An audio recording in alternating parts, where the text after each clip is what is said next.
इस बार मुझे एक नहीं 3 ऑक्सीजन किट चाहिए।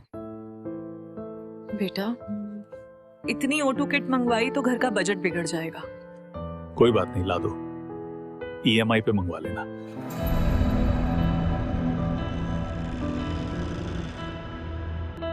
क्या आप भी ऐसा भविष्य चाहते हैं? बेटे के लिए थोड़ा ज्यादा पानी दे दो। नहीं नहीं, सरकार ने पानी का कोटा तय कर दिया है। अगर ज्यादा दिया तो मुझे जेल हो जाएगी। सिर्फ 4 लीटर ही पानी मिलेगा। कहीं हमारा कल ऐसा तो नहीं होगा? ये कल्पना की उड़ान नहीं है और ये दिखाकर मैं आपको डराना नहीं चाहती, लेकिन सावधान करना चाहती हूं, क्योंकि ये हमारा कल हो सकता है। और अगर मुझ पर यकीन ना हो तो मत कीजिए, लेकिन झुलसते यूरोप की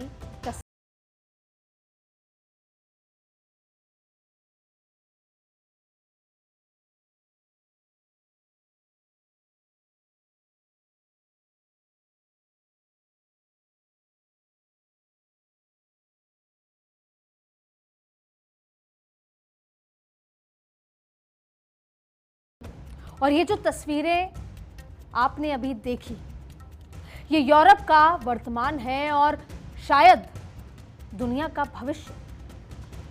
आप भी इसे अछूते नहीं हैं। मैं भी इसकी जद में रहूंगी, बच नहीं पाऊंगी।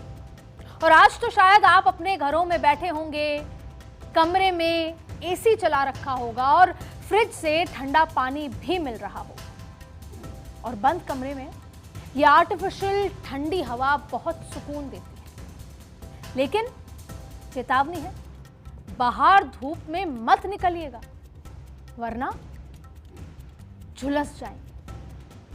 लेकिन क्या आपने कभी सोचा है कि क्या हमेशा ऐसी ही जिंदगी थी हमारी, 4 दीवारी के अंदर? मुझे आज भी अपने बचपन के दिन याद आते हैं, क्योंकि एक दौर था जब मई जून की गर्मियों में हम जब नानी के घर, दादी के घर जाते थे तो बड़े बड़े आंगन वाले और ऊंची ऊंची छतों वाले मकान में AC तो कभी नहीं था, लेकिन सुकून था। पेड़ की छांव में बैठे, आम के खेत और आम को खाते हुए कब सुबह से शाम हो जाती थी पता ही नहीं चलता था। हमारी अगली जनरेशन को इस बात पर शायद विश्वास और यकीन ही नहीं हो रहा। और अब तो रात को भी हवाएं ऐसी चलती हैं जैसे लू के थपेड़े हों। कभी सोचा है इस बदलाव का जिम्मेदार कौन है? क्या कभी सोचा है, और अगर जिम्मेदार पता है कौन है या नहीं पता, तो क्या कभी इस बारे में चर्चा करना, बातचीत करना या सवाल पूछने के बारे में सोचा है कि आगे क्या होगा जब आज ऐसे हालात हैं? क्योंकि नहीं सोचेंगे तो आज तो यूरोप सुलग रहा है, धरती करहा रही है, और यूरोप के साथ उस समय दूर नहीं होगा कि हिंदुस्तान में भी ऐसी स्थिति होगी, क्योंकि हिंदुस्तान में आज अल नीनो इफेक्ट भी है और उस इफेक्ट ने मॉनसून की चाल को बदल कर रख दिया है। ये सुनने में जितना डरावना लगता है, ये जब समय आएगा तो वो और भयावह होगा। हिमालय से बर्फ खत्म होने का मतलब समझते हैं आप साहब? दुनिया की तस्वीर बदल जाएगी, और अच्छे के लिए नहीं। आज के कितने ही शहर पानी में दफन हो चुके होंगे। तो आज मैं इसी बात पर बातचीत करूं, क्योंकि मैं मानती हूं कि ये मुद्दा पॉलिटिकल कॉरिडोर में जरूर उठाना चाहिए, क्योंकि ये मुद्दा बेशक सीधे तौर पर सियासत की गलियों में सनसनी नहीं मचा रहा, लेकिन अगर इस मुद्दे पर आंखें यूं ही बंद करके रख लीं, और अगर अभी भी आपको नहीं लगता कि संभलने का वक्त आ गया है, तो समय की रेत हाथों से कब फिसल चुकी होगी पता भी नहीं चलेगा। और इसीलिए इसकी चर्चा आपके घरों में होनी चाहिए, इसकी चिंता होनी चाहिए, आपके किचन में भी होनी चाहिए और आपके ड्राइंग रूम में भी होनी चाहिए। और जब ये सब होगा तो जाहिर तौर पे संसद भवन में भी इसकी चर्चाएं जोरों शोरों से होनी चाहिए, क्योंकि ये हमारे कल से जुड़ा हुआ है, हमारे बच्चों के कल से जुड़ा हुआ। इसीलिए मैं तो चुप नहीं रहूंगी।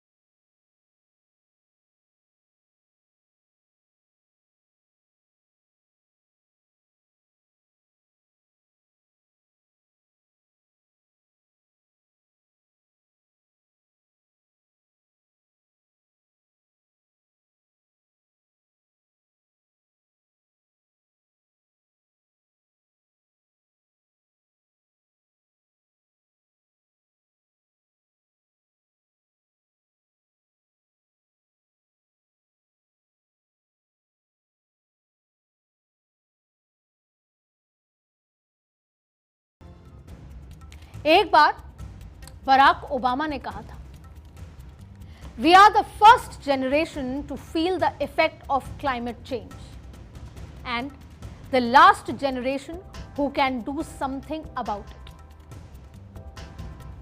और इन शब्दों की कीमत यूरोप शायद समझ रहा होगा, क्योंकि ये अपने धरती के उस हिस्से का हाल देखा है जो एक वक्त में अपनी खूबसूरती, अपने नज़ारों के लिए जाना जाता था, ठंडी हवाओं के लिए जाना जाता था। और आपको तो याद होगा, हम भारत में अपने घरों में बैठकर एक वक्त था जब यश चोपड़ा की फिल्में देखा करते थे, और यश चोपड़ा की फिल्मों में यूरोप को देखकर शायद हम सब के मन में एक न एक बार ये ख्याल जरूर आया होगा या सोचा होगा कि जिंदगी में यूरोप का एक टूर तो जरूर करेंगे।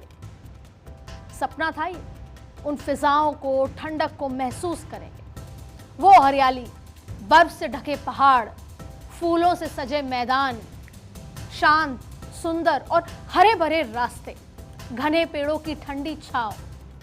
इसी यूरोप की एक दूसरी तस्वीर को भी निहार लीजिए, और ये वही यूरोप है जिसके सपने हमने देखे थे, इसकी खूबसूरती के।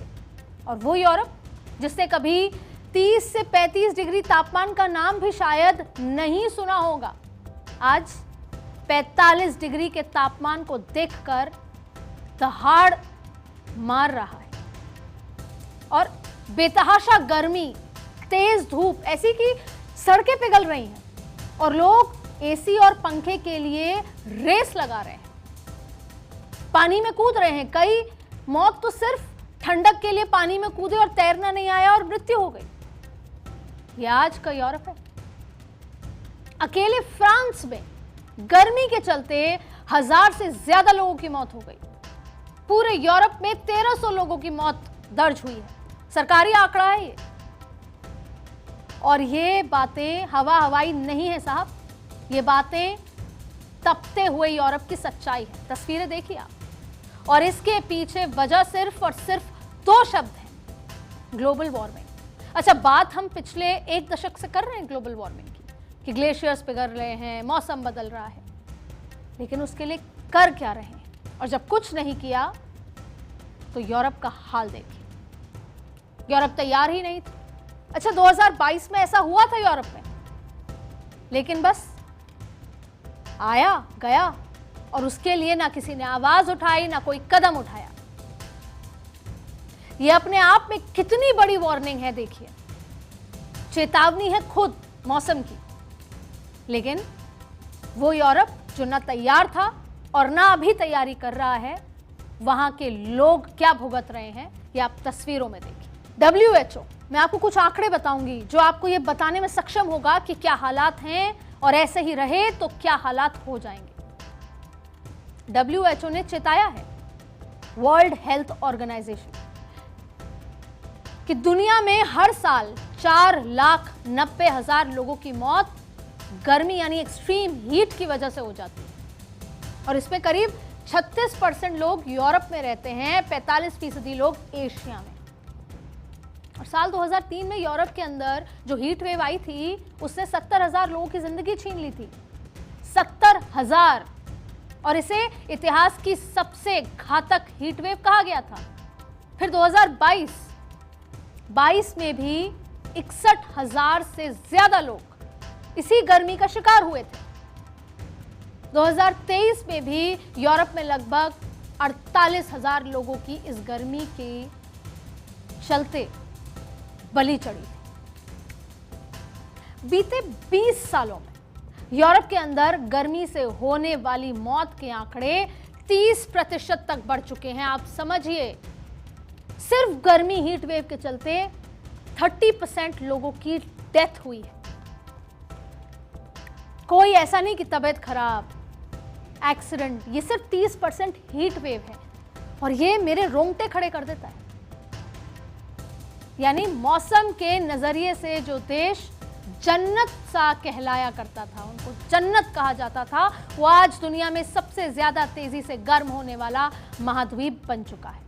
आप देखिए कि शुरुआत से क्योंकि ठंडा मौसम था तो वहां पर घर ऐसे बनाए जाते थे जो बहुत मोटी दीवारें हों, जिससे वो गर्म रहें, क्योंकि ठंड होती थी वहां। कोई आपको खिड़की, आपको ऐसा वेंटिलेशन, क्रॉस वेंटिलेशन नहीं था, क्योंकि ठंडक थी तो गर्म रहे। और अब आज घर वैसे ही है ना, और तापमान इतना है कि क्रॉस वेंटिलेशन नहीं, इसलिए इतनी गर्मी में लोग सड़कों पे उतर आए। और सबसे दुखद बात यह कि वो अर्थ के नॉर्थ में है। वहां पर आप कभी घूमने गए होंगे तो आपने देखा होगा कि रात के 9 बजे तक उजाला है, यानी सूरज है 9 बजे तक। तो वो तापमान अब रात के 9 बजे भी वही महसूस होता है जो भारत में अगर अपन 2-3 बजे सड़कों पे हो।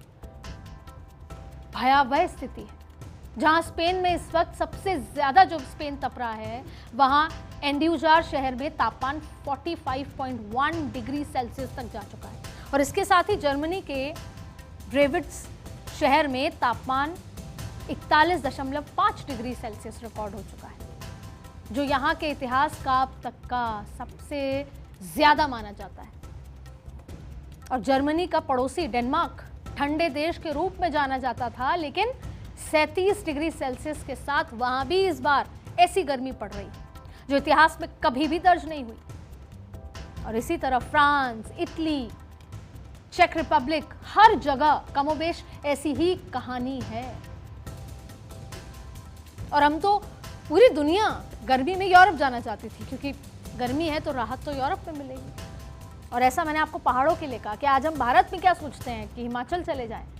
अगर आप इस गर्मियों की छुट्टी में हिमाचल या उत्तराखंड गए होंगे तो आपको महसूस हुआ होगा कि तापमान में बहुत ज्यादा फर्क नहीं था एनसीआर के और उत्तराखंड के या हिमाचल के। मैं गई हूं इसलिए बता रही हूं। आज 2026 में जून में अगर आप पहाड़ों पे जा रहे हैं तो ऐसा कुछ नहीं है कि आपको तापमान में बहुत ज्यादा गिरावट या बदलाव देखने को मिले। बहुत ज्यादा चिंता की बात है। अब आप ये सोच रहे होंगे कि जर्मनी सबसे गर्म है और वहां 45 डिग्री है, जबकि भारत की दिल्ली में ये तो आम बात है। राजस्थान में पारा 50 तक जाता है और फिर भी लोग बाहर निकलते हैं, किसान खेतों में काम करते हैं, लोग शहर में मजदूरी करते हैं। तो फिर यूरोप में ऐसे हाल क्यों है? तो इसके पीछे कई तरह की वजह है, कुछ मैंने अभी आपको बताई। क्योंकि यूरोप का ज्यादातर इंफ्रास्ट्रक्चर, जिसका मैं बात कर रही थी आपसे, कंस्ट्रक्शन, उस समय बनाया गया था जब वहां इतनी जबरदस्त गर्मी की कल्पना कभी की ही नहीं थी। घरों को ठंड से बचाने के लिए बनाया गया था। छोटी खिड़कियां, मोटी दीवारें, बेहतर जो इंसुलेशन जैसे तैयार किया गया था कि आप सर्दी से बचें और गर्मी आपको महसूस हो, गर्मी बाहर ना निकले। और आज यही यूरोप का अभिशाप बन गया है। और वहां के लोगों ने कभी इतनी गर्मी महसूस की ही नहीं, इसलिए उनको आदत ही नहीं है। उसका उलट भारत में क्या है, आपने कभी राजस्थान में देखा होगा, घर नीले हैं। जोधपुर पूरा नीला इसलिए, जोधपुर सबसे गर्म, उसको इसीलिए सन वाली वो बात कही जाती है, सबसे गर्म है। और इसलिए नीले हैं क्योंकि रिफ्लेक्ट होगा, सफेद होता है, चूना लगा देते हैं जिससे सूर्य की किरणें आए तो वो रिफ्लेक्ट होकर चली जाए, अंदर ट्रैप ना हो। पूरा इंफ्रास्ट्रक्चर, जो पूरी तैयारी थी, क्योंकि अगर वो यूरोप जहां 30 से 32 का पारा नहीं जाता, वहां 45 डिग्री गर्मी हो रही है, तो भारत में यही पारा 60 के पार भी पहुंच सकता है। अभी हम 51-52 पे बात करते हैं, 60 के पार भी पहुंच सकता है। और उसके लिए समझ लीजिए हम तैयार नहीं हैं, ना इंफ्रास्ट्रक्चर वाइज, ना मानसिक तरीके से, ना हमारी सरकारें तैयार हैं। और यूरोप से तो सिर्फ शुरुआत होती है। असल में तो पूरी दुनिया इस वक्त ग्लोबल वार्मिंग के उस मुहाने पर आकर खड़ी है जो आने वाले खतरे का अलार्म बजा रहा है, क्योंकि धरती का औसत तापमान अब तक लगभग 1.37 डिग्री से 1.4 डिग्री सेल्सियस तक बढ़ चुका है। तो अब आप सोचेंगे कि अरे ये तो 2 डिग्री भी नहीं है, फिर इसकी इतनी फिक्र क्या करना। लेकिन यहां आपके कमरे की बात नहीं हो रही है, जहां एसी 20 पर चलाएं या 22 पर कोई फर्क नहीं पड़ता।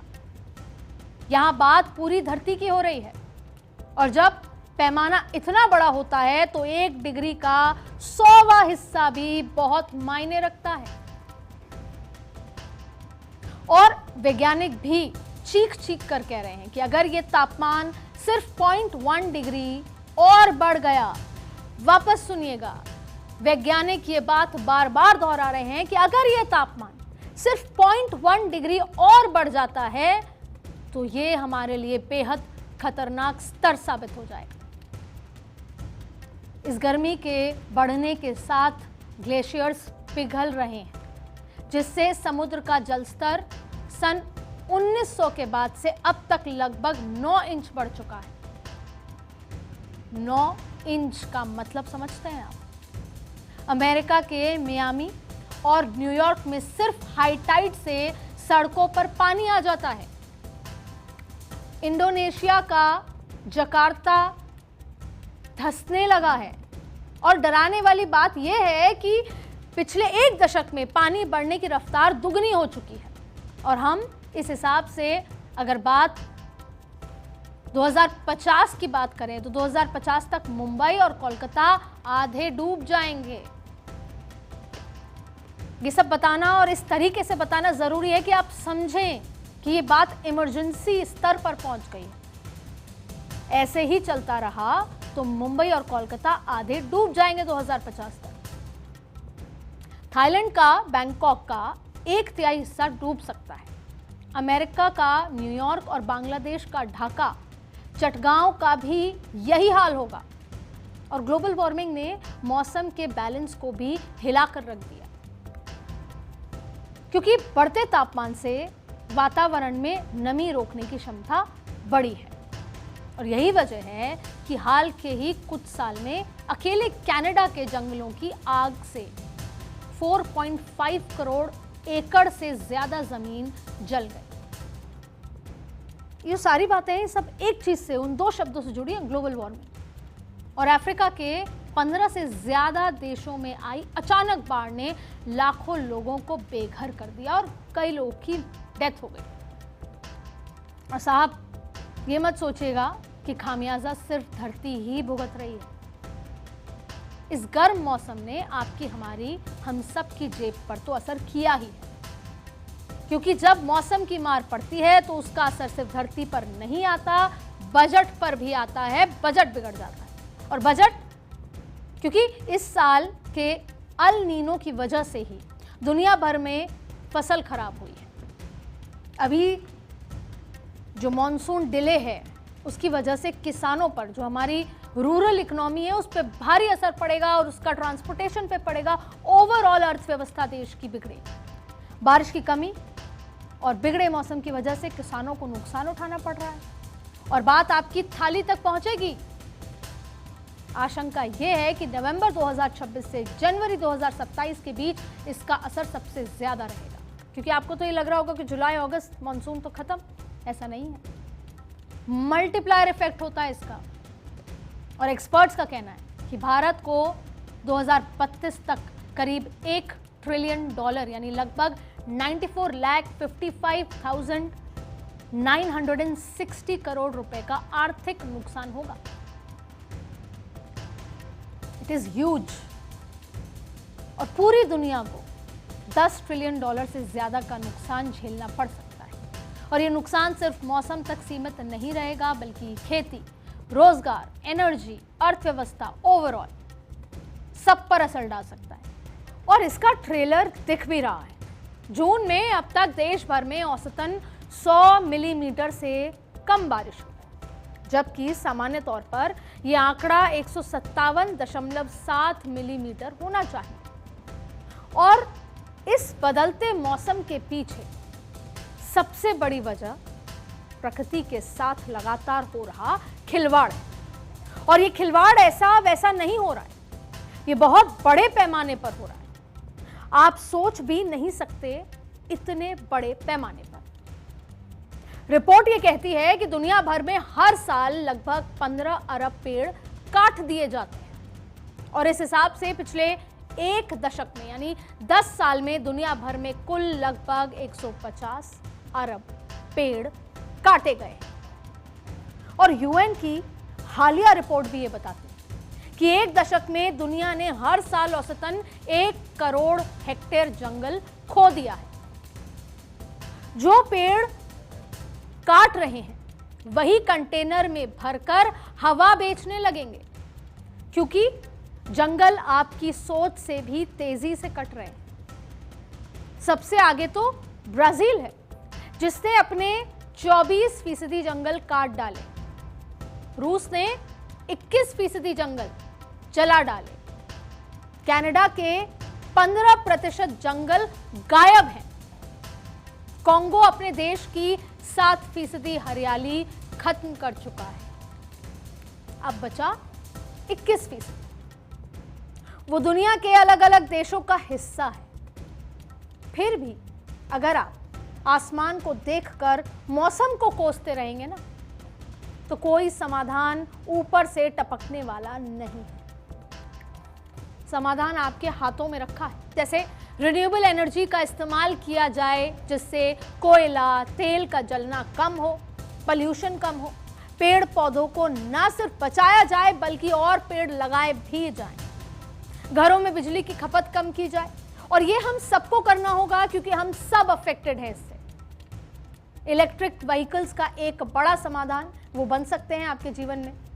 रिसाइकलिंग की आदत डालें, पानी की बर्बादी कम करें, और ऐसे ही बहुत कुछ जो आप कर सकते हैं, जो हम बचपन में अपने मॉरल साइंस की किताबों में या साइंस के कुछ शुरुआती चैप्टर्स में पढ़ा करते थे, जो हम पढ़ के बस आगे निकल जाया करते थे, वो आज की जरूरत है अगर कल को बचाना है।